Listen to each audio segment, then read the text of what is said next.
This episode was co-produced by Startup Days, the Swiss networking and business event driving innovation. Discover their new initiative, the Swiss Startup Supporters, led by President Willy Michel. This community invites Swiss SMEs to support startups, the next generation of Swiss businesses. Learn more at startupdays.ch. Again, that's startupdays.ch.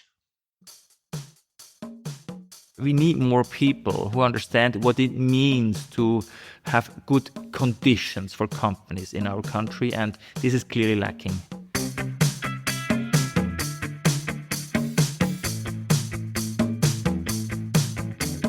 Welcome to the Swisspreneur Show, a podcast about startup stories and learnings from experienced entrepreneurs.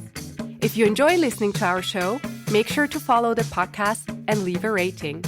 And now, here's your host, Sylvan.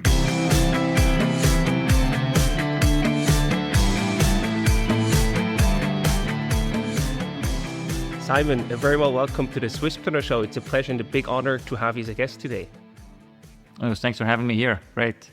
You're the CEO of Ypsomed, the leading developer and manufacturer of injection systems for self-medication. Originally, you studied media and communications at the University of St. Gallen, HSG, and then worked for consultancies and telecommunications companies before you joined Ypsomed. How did these different stages before your family company, so to speak, prepare you to eventually become its CEO? I sometimes say that, I try to do my mistakes outside of home before I go home. But the school actually in St. Gallen was a very good school. I mean, you get the background, you get the necessary skill set, you get the ability to differentiate from important and less important, to manage big amount of data and to prioritize. And this is what I really took with it. And I always had a high affinity for telecom. So I joined Orange. I was able to introduce 3G. That's before 5.4 as 3G. Nice. It was a great project. It was 3 years there with Andreas Vetter, the CEO back then. And I wanted to move on in telecom, but then it was time to go home. I see. And you did go home in 2006. You started at Ypsomed as a business developer. Did you have to apply for a job or were you asked to go home? So maybe two things. My dad, he was quite smart. He never really asked. But he asked me to be part of the extended board as a guest already while at the university. So I sat at the board meetings and I learned from a helicopter perspective how the company is doing, etc. So I never really pushed.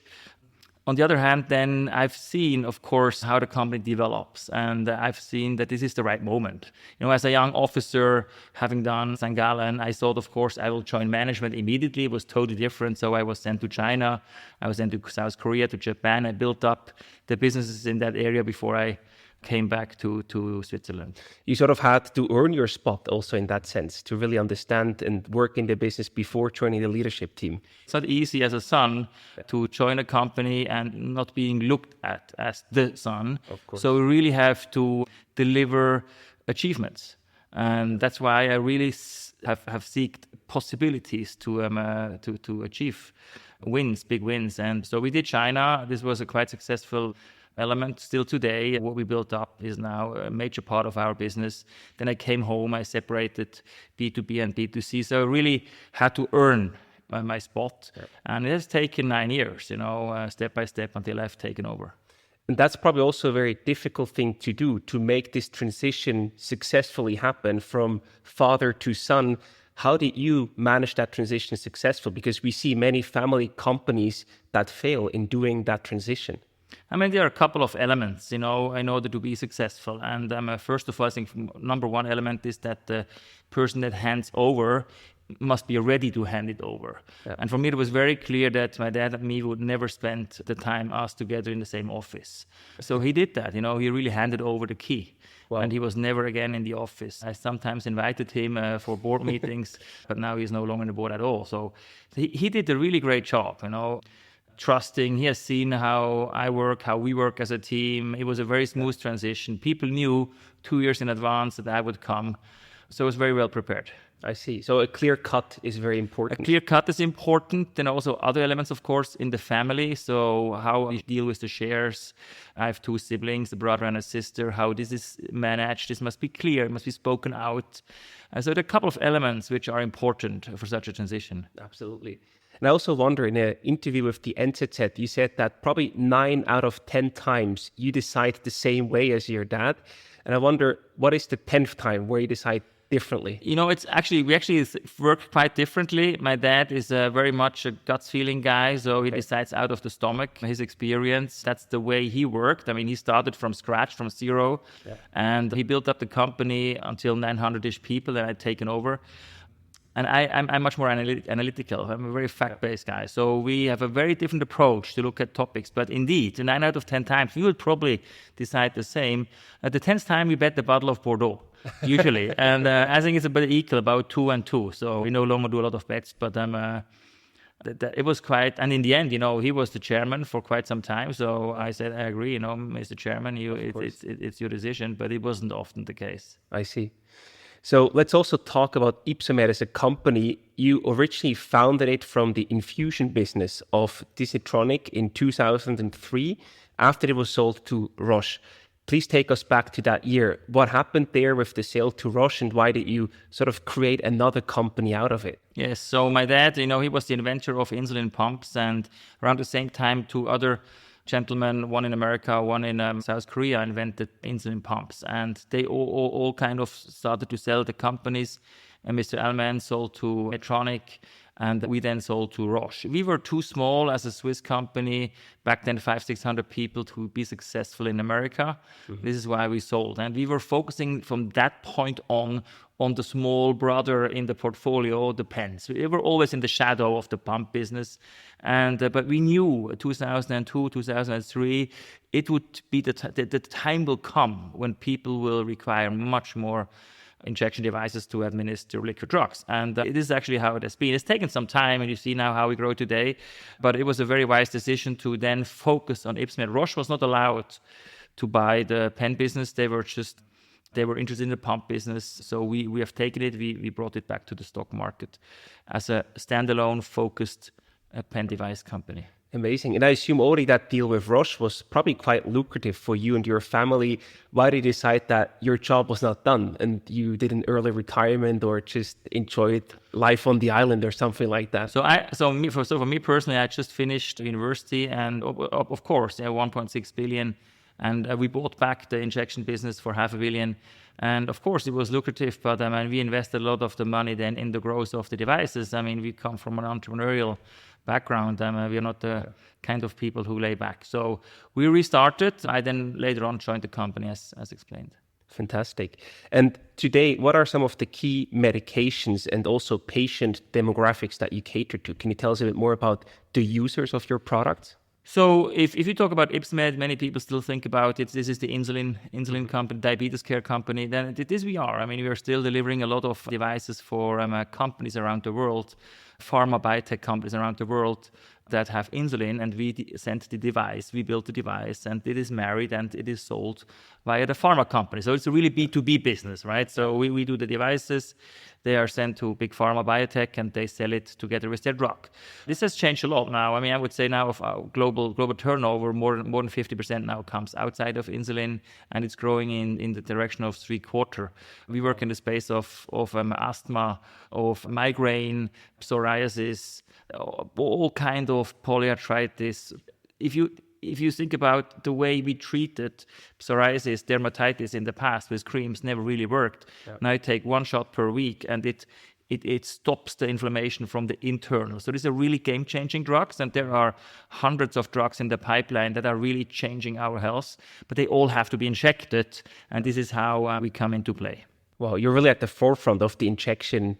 We are really, and if you think about the latest trend or hype, I wouldn't call it a hype though. The real new breakthrough in health is the drugs to lose weight. And those Ozempics and other drugs that make you lose weight are extremely efficient. You take a shot per week and you lose 25% of your body weight without a lot of side effects, which is extremely important that we all get lighter, because overweight has a lot of illnesses that come along. If you can make the world average weight lower, then the world will win. Absolutely. And you're perfectly positioned to also have a very big impact there.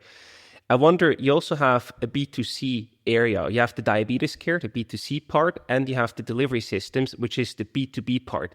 In B2C, there's a lot of competition. You're sort of the David versus the Goliaths in the market. In the delivery systems, B2B, it's the opposite. You are the Goliath with very healthy margins. Why does that sort of dual strategy make sense for you at the moment? So 5 years after we have sold pumps to Roche, we went back into pumps. Main reason was that we had a bit bad luck with one of our large clients back then on the pen side, and we needed to build a second pillar, a second business to make us more robust, which was back then a good decision, but we never really had the full breakthrough. Now, if I look through the past 15 years, when we were back into pumping, first trading a product, then introducing our own product, cumulative, over the 15 years, we probably made, if we are lucky, a black zero. Wow. Probably even negative. And this is also why, and we can deepen that if you like, this is also why we have decided to sell the business and make it independent. In B2B, in the pens, we have really become the winner. So we closed 6 out of 10 deals, 6 to 7 out of 10 deals worldwide. When I started, we were 8, 9 people in the business, companies in the business. Now we are 2, 3 left.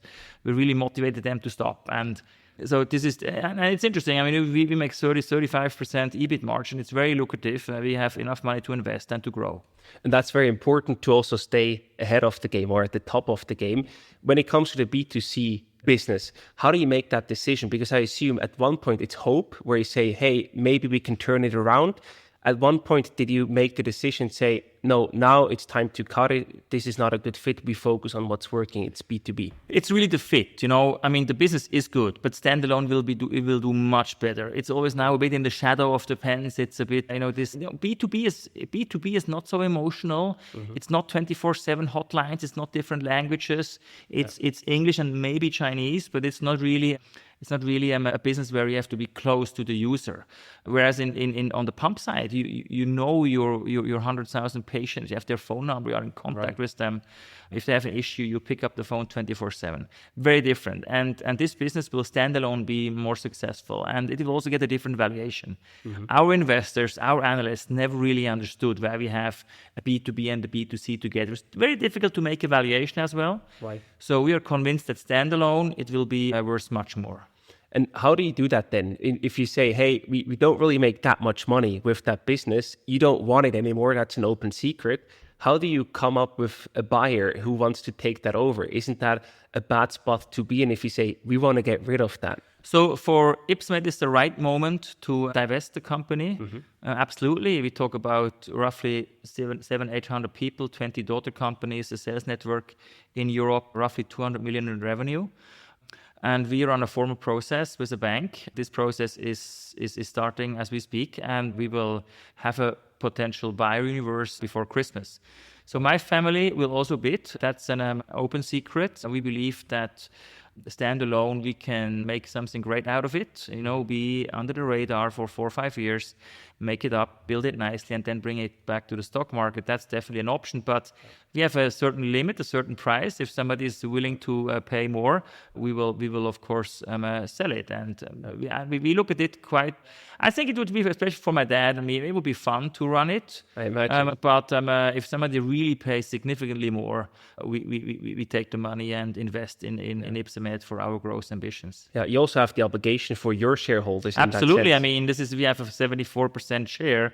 Yeah. We have minority shareholders. So this is a very formal process. I'm actually not even sitting in the decision committee. Yeah. They've taken me out there. We run it in order to maximize for our company. Absolutely. And you mentioned the global scale of your business. You're really an international company. Nevertheless, you kept your headquarters in Switzerland. Why is Switzerland the right place for you?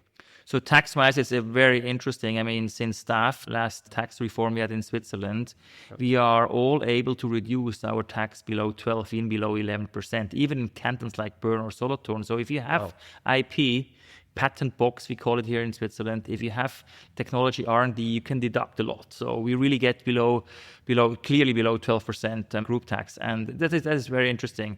You know, our manufacturing companies in Germany, in China, and soon in America, they have one client. And this client is the headquarter in Switzerland, and they don't pay that well. So we really repatriate the gains, the profits from the countries to Switzerland, where we pay tax. And, you know, as a patriot, as a Swiss, it's actually a good model. You know, we pay tax here in the country without using infrastructure. It's quite an interesting model.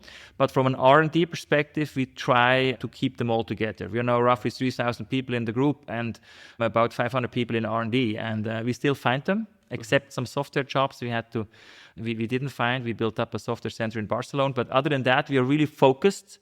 And this is Switzerland. This is our home.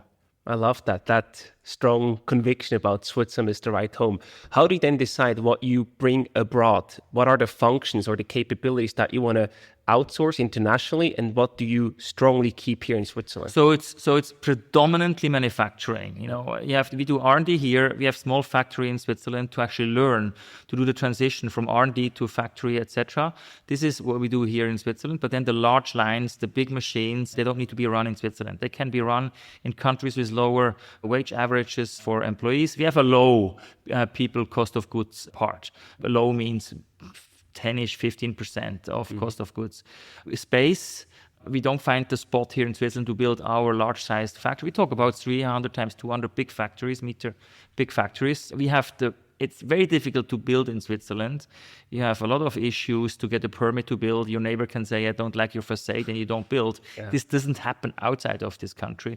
There are many elements. We have the Euro-Switzerland topic. We can really hedge ourselves naturally by moving the company out the factory outside of Switzerland. But as a company itself, again, you know, I believe the R&D center having it here is a very good and strong decision. Yeah. You already mentioned the importance of taxes, that you actually have the capability of getting low on taxes here in Switzerland. What role do subsidies play on an international level to then also build up the manufacturing, for example? I think Switzerland is the only country in Europe which doesn't do subsidies. I think Sweden and Slovenia don't do subsidy. Every other country does subsidy in Europe. Subsidies means something between 10 and 25% of your invest, you get cash. Yeah. So when we build for 100 million in Schwerin, we get 100, or as I think, but like 12 million in cash. You need to bring some jobs, but they always help you to get the maximum. They have a deep interest that you settle, that you build jobs. And still today, you know, in a time where other countries also have quite a low unemployment rate, it's still a model to attract companies. Yeah. Of course, we take that money, but it was never the real motivation. CapEx. We are a very CapEx heavy company. We invest in the coming 5 years over 1.5 billion in factories. The subsidies we get from the government are not that high now. I see. Is that a disadvantage for Switzerland, or does it just not matter? You have to decide, you know, it's either or. You either do low tax or subsidies. I'm actually, as a liberal, very much against subsidizing companies. It's wrong. Companies have to build up the business case in a way they can be profitable themselves. You may need debt, of course, but the government shouldn't help you. It's good that we do not have an industrial policy in this country. It's important that our country can run based on entrepreneurship. Fully agree. You take the risk, but also the upside in that sense. Absolutely. You also went public with Ypsomed in 2004. That was a very significant step, especially in a time when not that many Swiss companies went public. What did that mean for the company? Because you still have the majority of the shares by far, but at the same time, it also gave more capital access for you as a company. I think that was the reason. You know, we had 100% of the shares, and we floated a quarter in order to build the big manufacturing site in Solothurn. Mm-hmm. We have grown out of space in Burgdorf in the canton of Bern, and we needed more space. And by chance, the former Autophone factory in Solothurn got free, and they didn't change from analog to digital phones and make it a bit simple. And we were able to buy the whole factory site, quite large. And it was the start of running and installing lines for pens. And we needed cash to do that. That was the reason. Very simple. You still are publicly listed. Is that something that you feel that's right, that makes sense? Or would you ever consider delisting eventually? It's too late. We should have delisted at 50 or 70 the share. Now we're at 400-ish. I think it's not the time anymore. But actually it gives us a lot of employer brand, and that is in nowadays very important. We got 2 to 3 times more impressions by being listed. Wow. Number one. Number two, we also always have a valuation, and we run into a new phase of our company.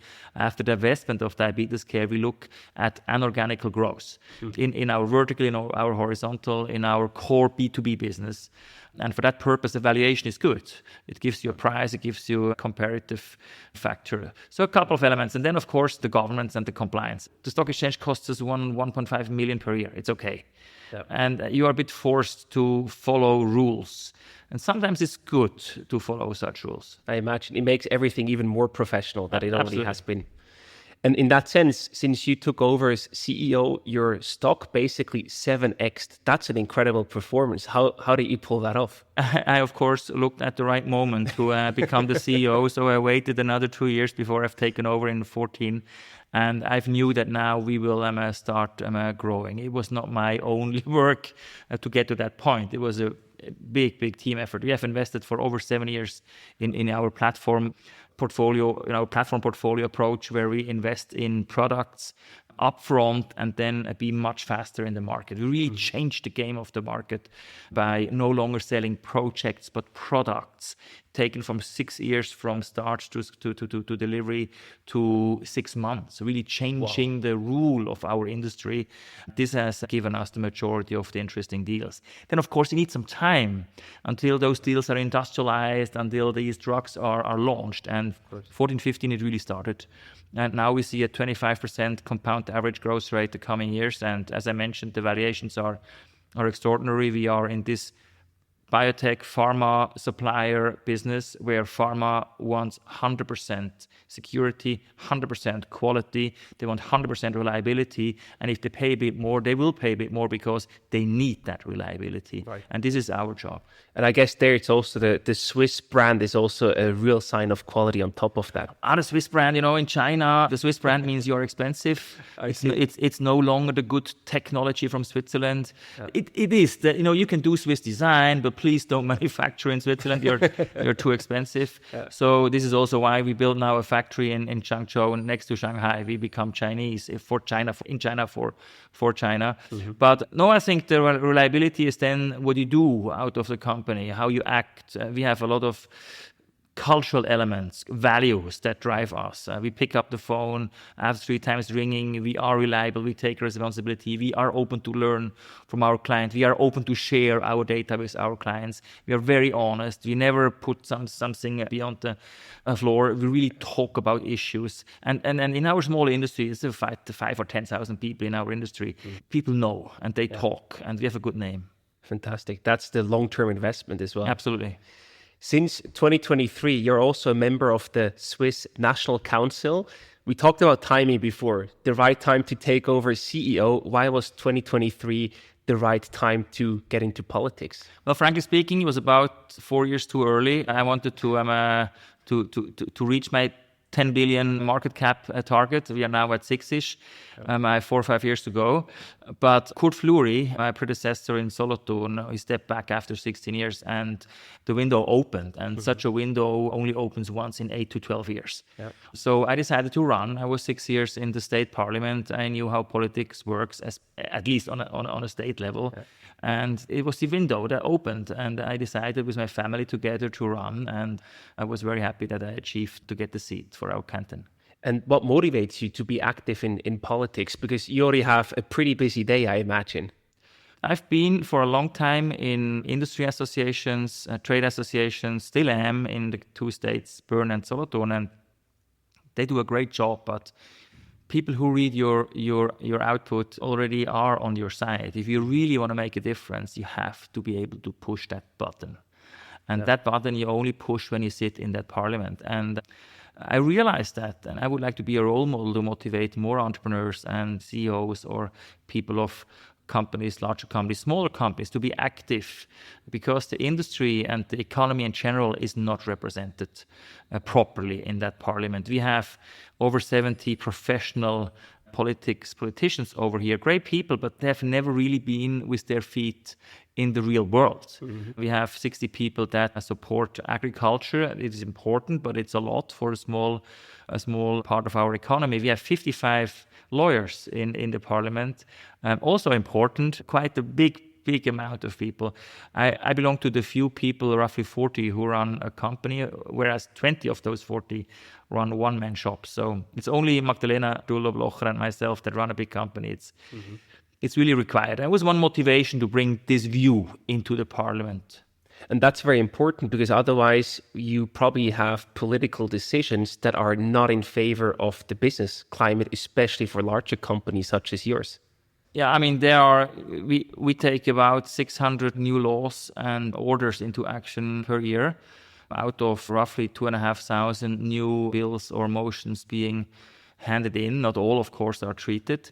And you're absolutely right. I mean, especially in the Economic Commission, also in general topics, the real world doesn't sit on the table. Yeah. How do you want to judge? So I would never judge on hospital healthcare topics.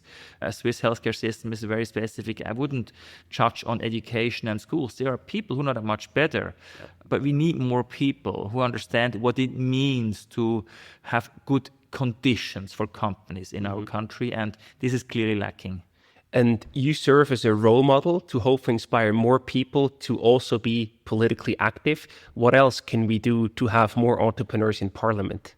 So I motivate all parents here in the podcast to motivate their children to become politically active in a youth party, in an organization, just to start and to get them acquainted with what it means, politically active. It can be fun. It works in parallel. You don't have to spend 50% or 100% of your life with it. But it opens the world. And many of us complain all day long or in the evening at the bar about the politicians. But then if you want to change something, you have to push that button. So motivate your children, or if you are in the position to take your own decisions in your life now. It's an interesting additional view. You cannot do everything in your life, but and you have to take decisions. But it's a very fulfilling additional view. I see. And you do run a publicly listed company. Besides being a politician, is it sometimes difficult to do both of these things that are on its own already pretty intense, I imagine? So now in the national parliament, obviously it's difficult. I mean, the sessions here, there go for 3 weeks, and it's difficult to really step out completely. You are there, you push the button, you are involved, you have your political projects. But then, as always, you spend so much time as you want to make a change. And my main topic are the bilaterals, our security policies and economical elements. So I focus on a couple of bigger pieces, and that's why I invest a bit more time. But in the end, it's of course a stretch. It's an enormous stretch. But that's what I was looking for. That's sort of what is needed to push things forward, I assume. When we look at Switzerland on a political level, where do you see the strengths? What are we doing very well, and where do we need things to change or to improve? So if you look at it from a higher perspective, our democratic system, it has values. It gives us a lot of stability. It sometimes looks, and it is, very inefficient, the way we work here and take decisions. It takes, in an average, 5 to 6 years to get a bill, a new law passed.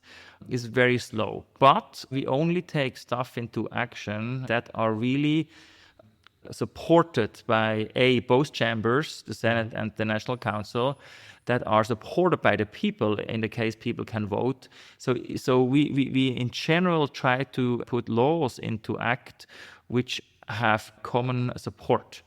So this makes us robust. The robustness through our democratic system, I would definitely name this as one of our main strengths. The second is the level of education we deliver. In this country, we invest significantly, close to 10 billion per year in our education and research from a 90 billion budget, so roughly 10%. we invest in R&D. That's enormous. If you think about how much a company invests in R&D, our country invests roughly 10% in the space. I think that's a clear strength. It delivers well-educated people, the resource for our country, of course. And then I would say the independence. We will have this discussion about neutrality in the coming years. And I'm against a strict neutral description. We need openness to work with our neighbors. We need openness even to work with our military alliances. But we need to keep this neutrality in order to not being forced in conflicts. But we need partnerships. And this is a stretch, again, an interesting discussion. But the independence gives us also a certain credibility out there. I see. And where do you see things that we need to change or improve? So, of course, we are too slow. I run a Medtech companies, and even if we shorten the time from customer contact to delivery to 6 months, it takes us 4 or 5 years to actually build this platform. We do that upfront ourselves. Then once a customer comes, we run the customization projects. But the time, I'm used to long projects that take several years. So I do have the patience also here in politics, but we could be faster, number one. Number two, the left are extremely well organized, and they have one plan to really rebuild our society into a world where entrepreneurship is not required anymore. The people will be distributed from the wealthy to the less wealthy. It's a fight every day against these waves of creative ideas that come from left, and this is very difficult to stop, and that's why we need to come much closer together, the parties from the liberals, the rights and the middle. We need to work together in order to have a common sense, in order to grow our country in a healthy way, in an entrepreneurial way, and not in a state-organized communist way, how many of our colleagues in the parliament want. And that is sometimes frightening me a bit.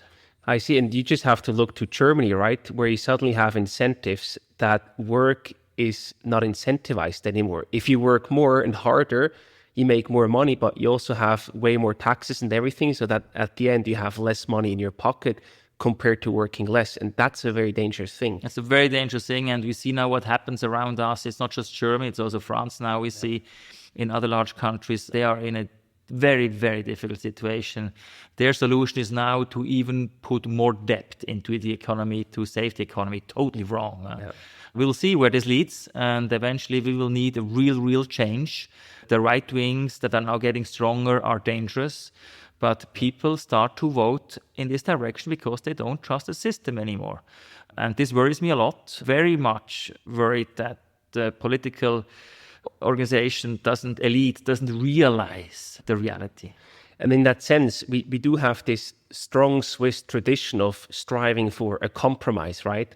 Even if you look at our political system, the compromise is what we basically were born with. It also reduces our speed, but is it sometimes then also a bad connotation to make a deal, or is making a deal a necessary part of politics? Yeah, but making deals is the core of doing business. Yeah. I've probably never done a deal in my life that is 100-0 on my side. Yeah. It's also always a bit of give and a take. Yeah. And in the end, of course, you need a deal that is in your favor. That's what you try. But you want to get forward. You have to close deals. And the same thing here in the parliament, you have to close deals. Yeah. And it's mostly compromises. You have to give something to get something, and then the next time it's the opposite way. So I think it's totally normal. And we do well here. This is a very typical Swiss thing, this concordance. This we are forced to find the compromise. Yeah. Only if the small and the large chamber both agree a new bill gets into act. And that is a very special thing we have here in Switzerland, forces us to find compromises. And sometimes you see very funny pictures. You have this screen with the green and the red, the yes and the no. And sometimes you see when the left and the right are together for something, you see very funny combinations. It shows that the parties look for compromises to get their topics through. Next time they help the other party. So making deals is actually a very good thing and a very important thing in that sense. Oh, it's core, absolutely. And of course, my career, my experience in business, of course, helps me in that sense. I try to build bridges between the different parties, the different people, to find the common denominators in the difficult projects I'm running. The bilaterals I have of my desk is a particularly difficult topic we will not achieve without compromises. Absolutely. Now we see your passion for politics. We also heard that you have a goal to get your company valuation to 10 billion. But eventually in the future, could there be even a federal council of Willy Michel? A federal council? Yeah. Well, that's not something we have discussed at home. My wife's probably a bit against that. It's not something you can choose. You're asked. Right. And if I look at the 7 colleagues here in the parliament that run the country as federal councillors, it's a tough job. You are 4 to 8 years away. It's day and night job. And it would be a difficult question for me. I haven't made up my mind there. Okay, but you would be open to consider it in the future? You know, I had a similar decision to take when I was asked from handing over my company in the army and becoming a member of the staff of a brigade. Yeah. And I've always, I'm not a real staff guy. I'm more the executive, the brigade general. But I stopped then on the major level. So it's, of course, an important decision. What do you want to do with your life? It's a life decision. And for now, I feel very, very, very privileged to run both a company and sitting here in the parliament as a member of the National Council. So let's see what the future brings in that regard. Ypsomed is also celebrating its 40th birthday this year. And I just wonder, if you look back, there are so many memories, but what are some of your favorite achievements that you see from looking back into the past? So I'd like to start at the first bullet you asked me today about the handover of my father to me. I think it was quite exceptional that a founder steps back at the age of 54, 55, steps back, really hands it over. That was exceptional. And I think one reason why also we have a very, very healthy culture in Ypsomed, with people staying for 20 years, 30 years, very, very low fluctuation rate, very value-based organization. Number one. Number two, I would say, our whole movement outside of Switzerland. It was a big step. We were a real Emmental Swiss company, and I really had to fight to become international and now more and more global. It was also a change when we introduced English as the corporate language 3-4 years ago. I had to enforce it by winning a colleague in the executive team that only speaks English. Yeah. So we had to change into English. All protocols were in English, suddenly all. It took us 2 years but now we got there, and it's important. We attract many, many more people. We have a total different pool of people now with no longer having this language barrier. And then number three, I think the privilege of Ypsomed to be able to deliver products for people with chronic conditions. It's enormous privilege. We help tens of millions of people every day to fight their disease, and this is why we get up every morning, and this is why we want to do better, and there we really, really play a system-relevant role. And this makes us proud, but it also gives a certain pressure on us. Yeah. But this is why we strive to grow. Definitely. I love this story about the Emmental and going international, because I grew up in the Emmental myself. Really, did and you? I feel the combination of the reliability and also the quality, but then combining that with internationality is a very strong combination. Absolutely. I mean, the core, the heart, and I talked about values, is of course very much Swiss-based, and they source from that area, from Burgdorf. But as I mentioned, I think the view outside of your pond and the openness makes you better. It enables you to learn, to become faster, to eventually take even better decisions. Absolutely. And Simon, to wrap up the conversation today, we also prepared some rapid fire questions for you. All right. I give you different options to choose from, or a short question. Is it yes or no's? It's yes or no's, or one sentence. All right. Maximum. Do you best make decisions alone or in a team? Team, but difficult decisions, and mostly in teams, but difficult decisions where people really need the boss, I will step in and take a decision. No. How often do you regret any past decisions? 1 out of 4, 1 out of 5. Okay. It happens, but it happens, of course. But you need to take the decision. That's the key element. Yeah, I like that. What keeps you going as a CEO at Ypsomed? As I mentioned, the ability to help people in chronic conditions and to run a company that grows at 25%. It's fascinating. Amazing. I know you're publicly listed, so you sold a part of the business, but would you ever consider selling the whole company? Never say never, but I think the next decade will show our growth, and then we look at the inorganic growth potential.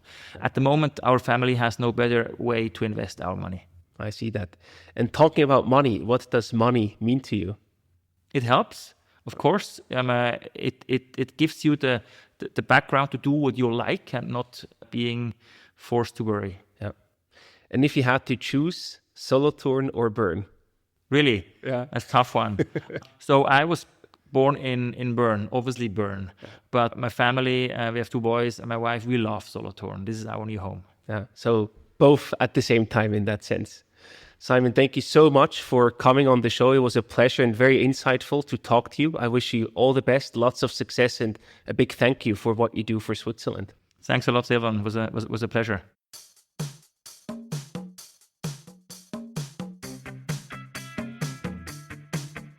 We hope you enjoyed today's episode.